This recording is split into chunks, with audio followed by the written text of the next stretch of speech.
This is BC Spirits, your look at the province's burgeoning distilling culture. What is happening, BC Spirits? Welcome to another episode of BC Spirits, the number one authority on BC Spirits and distilleries in the province, if not the country, when it comes to British Columbian spirits. So, it's been a while. I apologize. It's been a while since I've done a big tasting episode. If you've been keeping up with Spirit a Day, I'm doing a Spirit a Day every day. I'm up to 127 today. So that's 4 months worth of tastings. Wow. 127 divided by 30, that's 4 months worth of tastings. And also it's just been difficult with COVID. Shipping has been a pain. Trying to find stuff that is a groupable sort of tasting thing is also difficult. Although floral liqueurs might be good. Elderflower, lavender. That might be something I could possibly do. I might have to ask some distilleries for stuff though. But today we're going to do something really different. I've done bitters episodes before. I think I did Miss Better Bitters and Bittered Sling. Today, I'm going to just grab one bottle. We're doing something from Mad Lab. So Scotty from Mad Lab sent me a whole schwackload of bitters. If you don't know Scotty from Mad Lab, he is crazy eccentric. I've done a podcast with him. I've tasted a lot of his spirits. His Uki-Raki is one of my favorite anise spirits in the country, hands down. The Uki-Raki is awesome. I'm a massive fan of Raki, so that sort of helps. But he sent me some of his bitters. There's 8 here, so let's kick it off.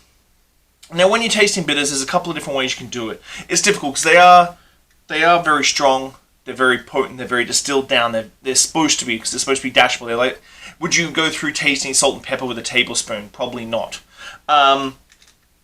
So there's a couple ways you can do it. So you can do it by smell. So you put it in your hand, give it a rub, and you smell it. Ooh. This is his aromatic. So I thought I'd start off with a classic, clovey, but super aromatic. What is that?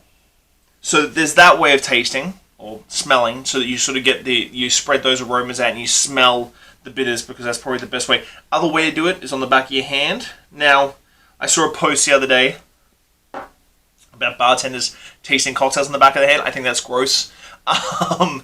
Use a straw, for fuck's sake. Don't, your hands are gross and dirty. And if you tell me that your bartender hands aren't gross and dirty during a fucking shift, you're lying.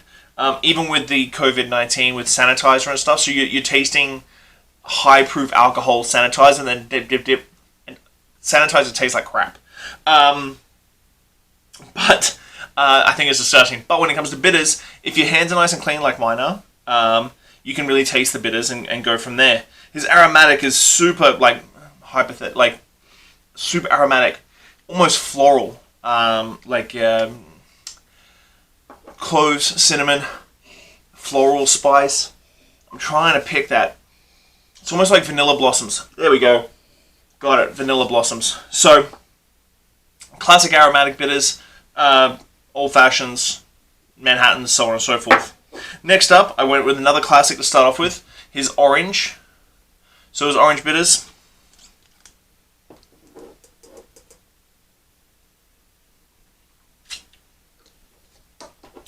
Oh, wow. Candied orange. Super candied orange. Really good balance of aromatics on that back palate.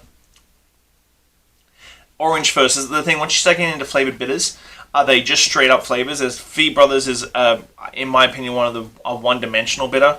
Apart from the whiskey bitters, they're peach, they're orange, they're lime, they're cranberry. If you want to add that particular flavor into a cocktail, that's what they do. They don't really have a huge aromatic backbone that sort of pushes forward that flavor. It's very one-dimensional. Cranberry tastes like cranberry.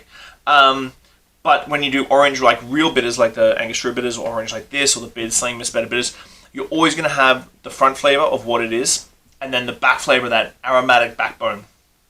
Good little orange bitters. Super sweet candied orange. I love it. Honey pomelo. So I'm a massive fan of pomelo. I use pomelo as tasting notes a lot. So let's do a dippity dab.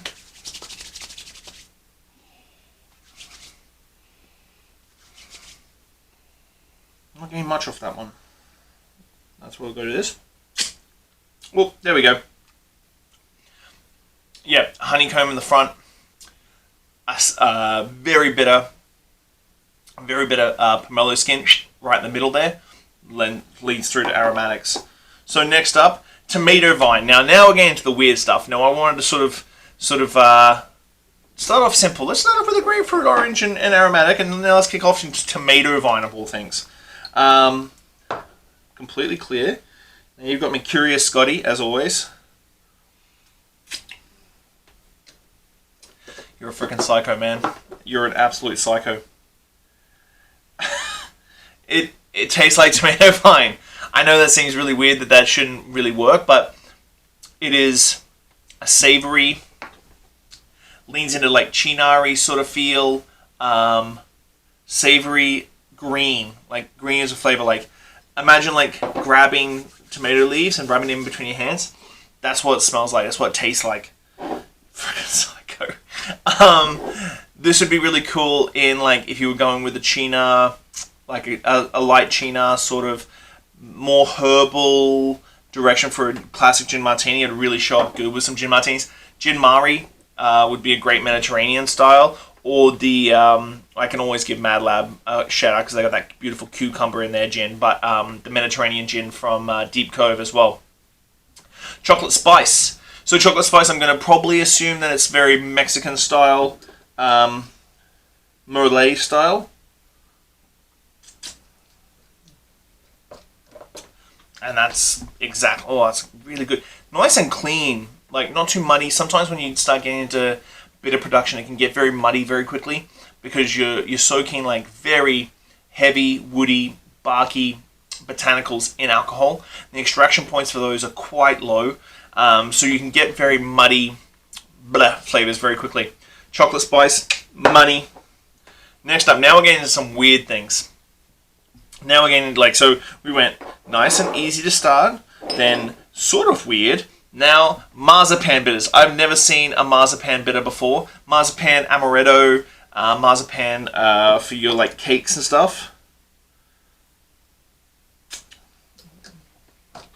I don't like marzipan, but these say what they're going to do. It's marzipan bitters. So, for me, I'd be doing this in a jacked up amaretto sour. It would really, really like, and even on the nose. Like if you did a spritz across your egg white, so that you get rid of that egg white smell, or if you use Miss Better Bitters foamer, you get rid of that smell, and you just smell that beautiful, like sweet amaretti almond marzipan smell. Crazy. Okay, next up, umami. I have no idea what umami bitters are going to taste like. This is going to be interesting.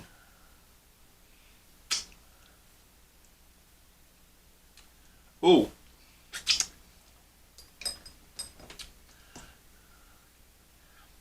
Okay. Umami. Woohoo.